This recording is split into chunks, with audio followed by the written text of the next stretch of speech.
President, thank you for your swift response to the request of the chairs of the Arab Group, OIC, and the NAM Coordinating Bureau in convening the resumed 10th Emergency Special Session of the General Assembly. 3 weeks ago, the Security Council met to consider a resolution tabled by its 10 elected members after 5 weeks of careful consultations. Disappointingly for Guyana, who had the honor of coordinating this effort, and I'm sure for many others in this assembly, those efforts did not culminate in an unequivocal demand for an immediate, unconditional, and permanent ceasefire, a demand which the Security Council as a whole has been unable to make after more than a year of war in Gaza.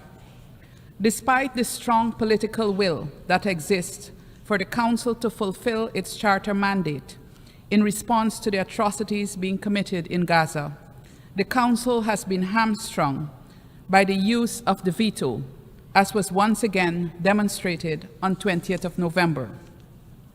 President, a ceasefire in Gaza is the first and most fundamental step to ensure the protection of all civilians in Gaza in both the short and long term. There can be no sustainable improvement of the humanitarian situation in Gaza without a ceasefire. Neither can civilian life be safeguarded without a ceasefire. The world continues to witness the unprecedented impact of Israel's unrelenting violence in Gaza. Almost 45,000 persons have been killed and thousands more injured. Famine is likely occurring or imminent. Almost the entire population has been displaced multiple times. The healthcare system has been decimated, and people are without access to reliable healthcare. All of this is compounded by the approach of winter and thousands not having access to appropriate shelter. In the context of the apocalyptic humanitarian situation in Gaza and the rapidly declining situation in the occupied West Bank, including East Jerusalem, UNRWA's role remains extremely critical. Guyana therefore deplores the decision of the Israeli Knesset to prohibit the agency's operations in Palestine from January 2025.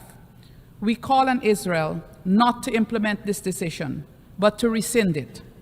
Guyana remains fully supportive of UNRWA's mandate decided by this General Assembly and will support the resolution tabled for adoption this afternoon. President, Guyana further reiterates its call for an immediate, unconditional, and permanent ceasefire. To this end, we will also support the resolution tabled by Indonesia for adoption by this emergency special session.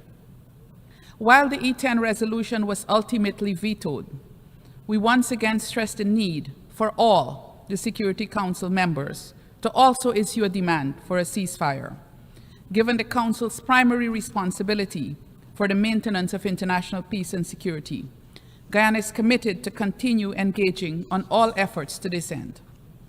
President, Guyana remains deeply concerned about several extremely worrying features of Israel's unrelenting war on Gaza, which have led to entrenched suffering for the population. Allow me to highlight 3 of these. First, the ongoing lack of adequate humanitarian access to all parts of Gaza has had a debilitating effect on the humanitarian response. Access has steadily declined, while simultaneously growing more dangerous, due in part to the breakdown of law and order in the territory. Israel continues to deny or impede requests for humanitarian access, with North Gaza suffering siege for over 2 months on account of this stance. Humanitarians themselves are operating in extremely challenging circumstances, with at least 343 humanitarian workers killed since 7th of October, including 253 United Nations staff. Guyana takes this opportunity to remind that international humanitarian law stipulates that parties to a conflict must allow and facilitate rapid and unimpeded passage of humanitarian relief for civilians in need. Anything contrary to this is a violation of that obligation. We take note of the recent access granted to healthcare workers for interventions in North Gaza. We urge Israel to comply with its legal obligations and to allow full and unimpeded humanitarian access throughout Gaza. Secondly, the constant evacuation orders have put civilians in Gaza in an extremely precarious position. In addition to having to ensure accommodations that are far, far from ideal, civilians are also forced to grapple with severe shortages of supplies and services, severe overcrowding, and dire hygiene conditions.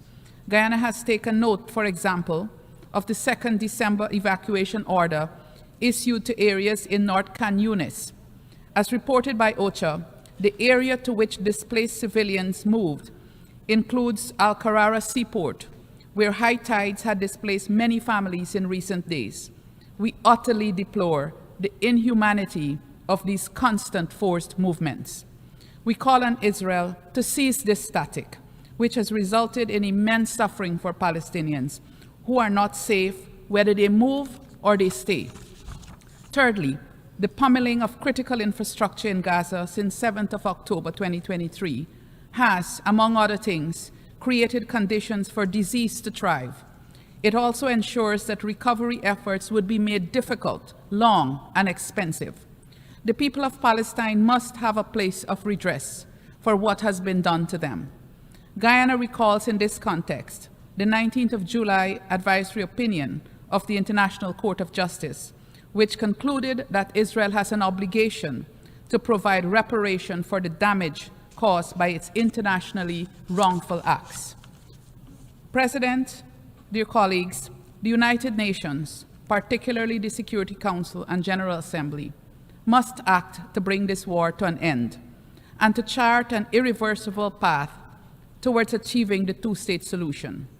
We look forward to the convening next year of the high-level international conference on the peaceful settlement of the question of Palestine and the implementation of the two-state solution. We urge all member states to participate constructively in the deliberations to secure an outcome of permanent peace for Palestine and Israel.